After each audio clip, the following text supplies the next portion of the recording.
Okay, so we're back. You're going to the barber, cutting your head's uncovered. Someone says to you, shalom. Are you allowed to answer back to him or no?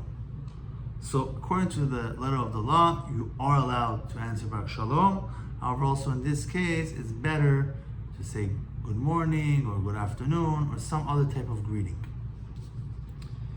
We see in Masechet Shabbat that Ula says it is forbidden to greet by saying shalom in the bathhouse.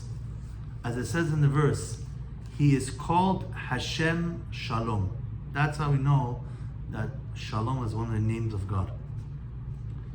This is a verse from the book of Shoftim, which was said by Gidon, which means God is peace, God is Shalom. The Rambam omits this halakha entirely, and the Pri Chadash writes that the Rambam holds that the law is not like Ula, based on what the Tosfot say, and the Rosh that says we have not seen anywhere where the word Shalom is forbidden to be erased if it is written in a letter. All letters that have the word Shalom in it, like when you write to someone, Dear Joe, say Shalom Joe, you throw them away afterwards. Just so it's not like other words that you can't throw away.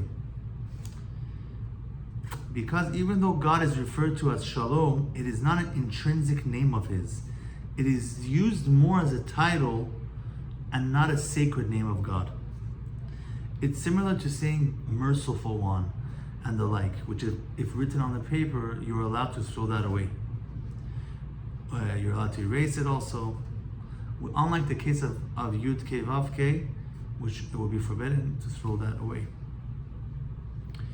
Yalkut Yosef continues in the Halacha and explains that even though in the Shulchan Aruch it forbids us to say shalom in a bathhouse, which is somewhat comparable to a barbershop, nevertheless, in a barbershop you're allowed to say shalom when you're bareheaded.